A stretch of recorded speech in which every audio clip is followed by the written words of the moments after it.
Hi, this is Vignesh and you are watching Ital Mobile Service and Training Institute. இந்த model வந்து பார்த்தீங்கன்னாக்கா Redmi note 10s dead கண்டிஷனில் நம்மளுக்கு வந்திருக்கு. So இது அநேகமாக லைட்டாக பார்க்கறதுக்கு வாட்டர் டேமேஜ் கேசஸ் மாதிரி தான் இருக்குது. டீலர் நம்மக்கிட்ட கொடுத்ததே இவ்வளோ மட்டும் தான் கொடுத்துருக்காரு. சப்போர்ட் ஸ்டெப் எதுவுமே இல்லை, இவ்வளோ தான் கொடுத்துருக்காரு. ஸோ வாங்க இந்த வீடியோவில் இதை நம்ம டயக்னைஸ் பண்ணி ரெடி பண்ண முடியுதா இல்லையான்றதை நம்ம செக் பண்ணி பார்த்துடலாம்.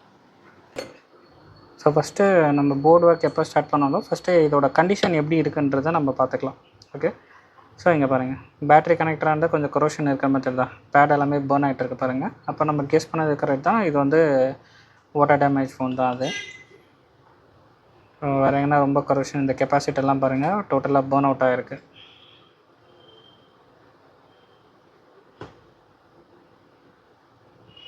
ஸோ இந்த இடத்துலலாம் ஃப்ளக்ஸ் இருக்குது. டீலரே என்ன பண்ணியிருப்பார் அப்படின்னாக்கா, வாட்டர் டேமேஜ்னா நல்லா க்ளீன் பண்ணிட்டு ஃப்ளக்ஸ் போட்டு லைட்டாக ஹீட் பண்ணியிருப்பாருன்னு நினைக்கிறேன். ஸோ அந்த கெப்பாசிட்டெல்லாம் நல்லா பர்ன் ஆகிருக்கு பாருங்கள். ஸோ அப்போ இந்த இடத்துலாம் வாட்டர் பட்டிருக்குன்னு அர்த்தம்.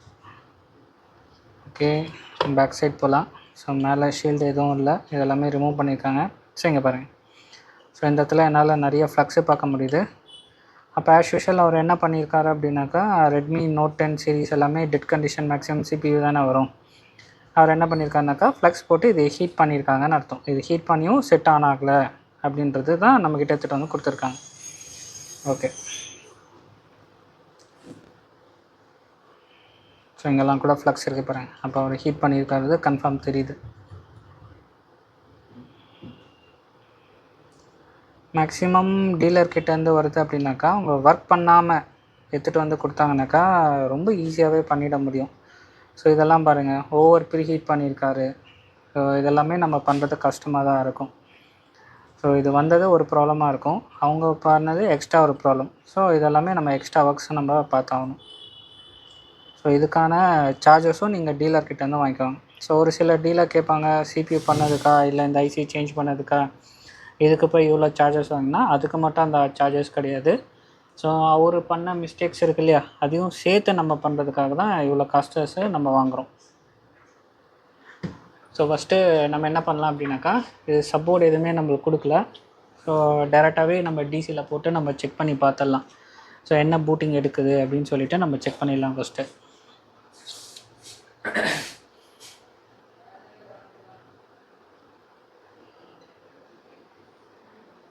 ஸோ இப்போ இங்கே பாருங்கள், எனக்கு வந்து 10 milliamps வந்து ஆட்டோ கன்சப்ஷன். ஆல்ரெடி என்னோடய கேபிள் வந்து பிஃபோர் வீடியோஸ்லாம் நிறைய பார்த்துருக்கோம், 4 milliamps எடுக்கும். இப்போ எனக்கு வந்து 10 milliamps ஆர் 11 milliamps இருக்குது. அப்போது எனக்கு வந்து பார்த்திங்கனாக்கா ஒரு 7 milliamps இல்லை 6 milliamps ஆட்டோ கன்சப்ஷன் மாதிரி எடுக்குதுன்னு அர்த்தம். ஓகே, அப்போது என்னோடய போர்டு வந்து ஷார்ட்டில் இருக்குதுன்னு அர்த்தம். ஸோ ஃபஸ்ட்டு நம்ம ஷார்ட்டில் இருக்குது அப்படின்னாக்கா, இது வந்து ஆட்டோ கன்சப்ஷன் நம்ம சொல்கிறோம் இல்லையா. ஸோ ஆட்டோ கன்சப்ஷனாக ஃபஸ்ட்டு நீங்கள் செக் பண்ண வேண்டியது, ஸோ விபேட்டும் விபிஹெச்சும் அதோட டயோட் வேல்யூஸை நீங்கள் ஃபஸ்ட்டு செக் பண்ண வேண்டியதாக இருக்கும். இப்போ நான் மல்டிமீட்டரில் வந்து பார்த்திங்கனாக்கா டயோட் மோட் வச்சுட்டேன்.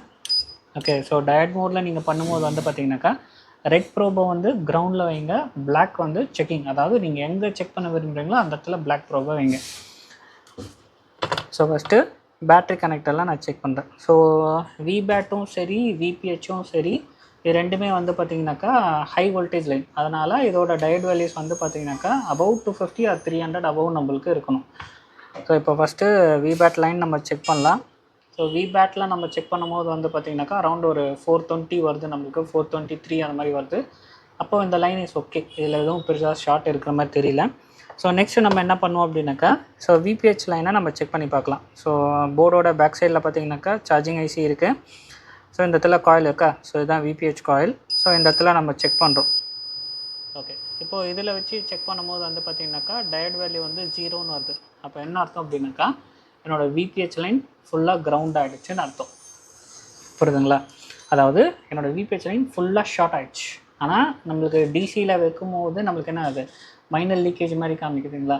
ஸோ இதுதான் நம்ம அண்டர்ஸ்டாண்ட் பண்ணணும். ஸோ மைனர் லீக்கேஜாக இருக்கட்டும், அவுட் ஷார்ட்டாக இருக்கட்டும், ஃபுல் ஷார்ட்டாக இருக்கட்டும், ஸோ எல்லாமே வந்து பார்த்திங்கனாக்கா 99% உங்கள் ப்ரைமரி வோல்டேஜ் லைன்ஸில் தான் இருக்கும், அதாவது விபேட் ஆர் விபிஹெச் லைனில் தான் இருக்கும். ஓகேங்களா?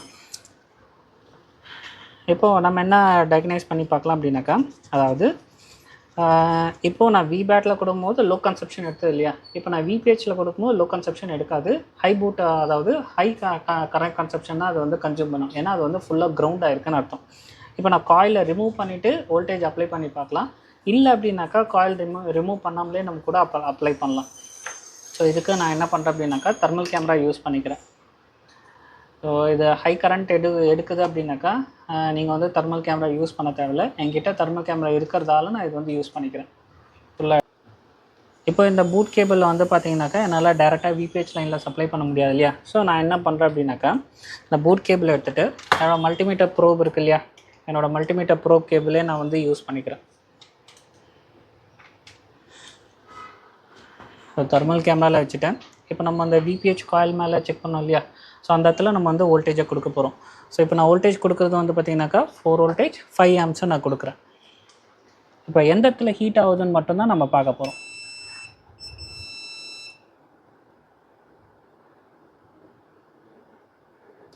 எனக்கு அந்த காயில் ஹீட் ஆகுது ஓகே, ஏன்னா அந்த காயில் மேலே தானே நம்ம கரண்ட் சப்ளை கொடுக்குறோம், அதனால் அது வந்து ஹீட் அப் ஆகுது.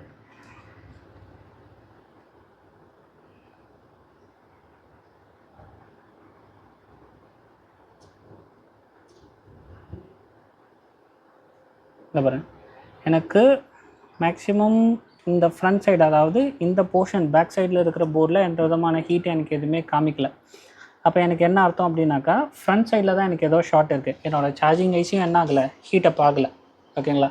அப்போது ஃப்ரண்ட் சைடில் இந்த ஷீல்டை ஓப்பன் பண்ணிவிட்டு நம்ம செக் பண்ணி பார்க்கலாம். இப்போ ஃப்ரண்ட் சைடில் இருக்கிற ஷீல்டை வந்து நம்ம ரிமூவ் பண்ணியாச்சு. ஸோ ரிமூவ் பண்ணோடனே எனக்கு இந்த கார்னரில் பாருங்கள், ஸோ வாட்டர் கரோஷனாக இருக்கிறது. ஸோ வாட்டர் கரோஷனாக இருக்கிறது நல்லாவே தெரியுது நம்மளுக்கு. ஓகே, இப்போ ஃபஸ்ட்டு நம்ம க்ளீன் பண்ணிடலாம்.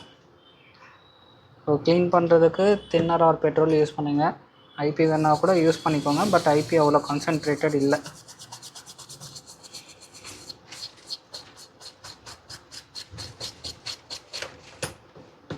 இப்போ நம்மளுக்கு விபிஹெச் சப்ளை வந்து பார்த்திங்கனாக்கா பவர் ஐசி இந்த கெப்பாசிட்டர்ஸ் இருக்குது இல்லையா, ஸோ இதிலே நம்மளுக்கு வரும்.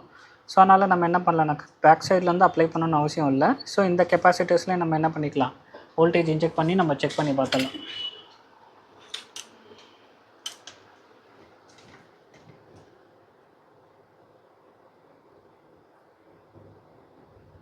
சரி பாருங்கள், எனக்கு இந்த இடத்துல ஹீட்டப் ஆகுறது தெரியுதுங்களா. ஸோ நான் மேலே இன்ஜெக்ட் பண்ணுறேன், ஆனால் கீழே எனக்கு வந்து ஹீட்டப் ஆகுது. அதாவது எனக்கு இந்த இடத்துல வந்து ஹீட் ப்ரொடியூஸ் ஆகிற மாதிரி காமிச்சிது.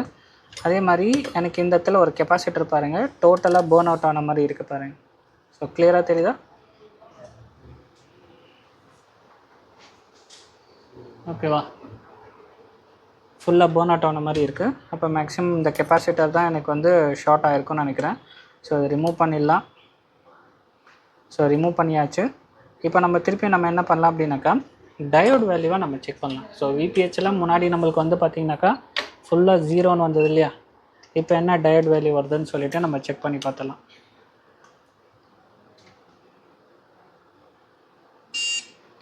ஸோ இப்போ பாருங்கள், ஸோ 366 அரவுண்ட் ஒரு 370 கிட்ட நம்மளுக்கு வருது.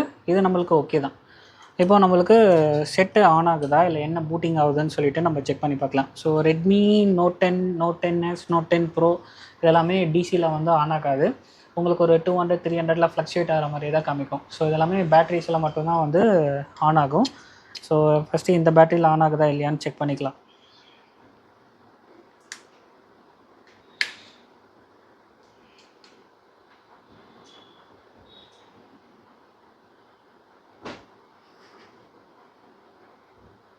ஸோ எந்த வித ரெஸ்பான்ஸும் எனக்கு இல்லை. இப்போது பேட்டரியோட வோல்டேஜ் என்ன இருக்குதுன்னு பார்த்துக்கலாம்.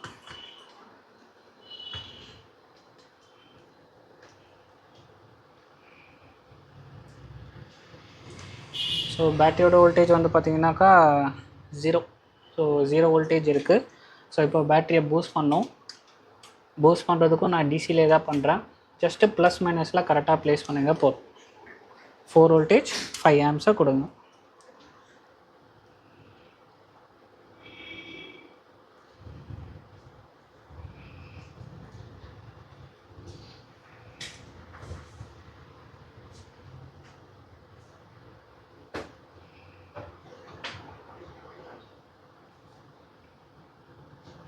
இங்கே பாருங்க, ஸோ பேட்ரி பூஸ்ட் பண்ணாலும் கன்சப்ஷன் எடுக்க மாட்டேங்குது.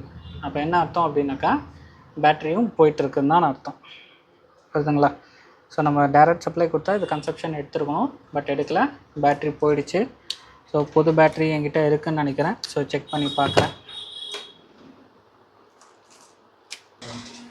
என்கிட்ட வேறு ஒரு பேர் இருக்குது. ஸோ போர்டு எடுத்து நம்ம இதில் போட்டுட்டு நம்ம செக் பண்ணி பார்க்கலாம்.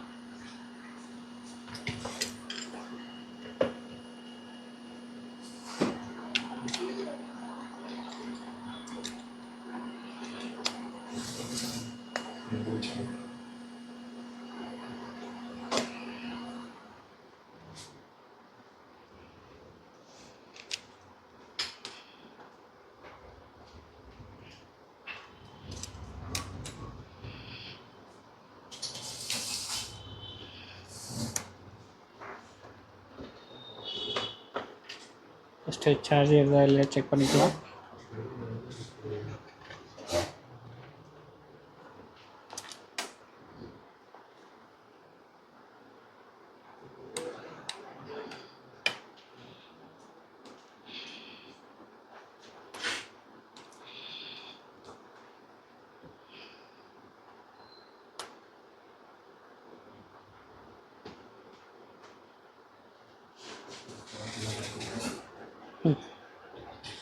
செட் ஆன் ஆகிடுச்சு. ஸோ ஃபுல்லாக ஆன் ஆகுதா இல்லையான்றதை செக் பண்ணிக்கலாம். ஸோ 0.6 ஆம்ஸ் எடுக்குது. ஃபஸ்ட்டு பூட் ஆகட்டும் ஃபுல்லாக. ஓகே, ஸோ 89% காமிக்குது. 1 ஆம்ஸ் எனக்கு சார்ஜ் எடுக்குது. செட்டு ஃபுல்லாக ஆன் ஆகுதா இல்லையான்றதை பார்த்துக்கலாம்.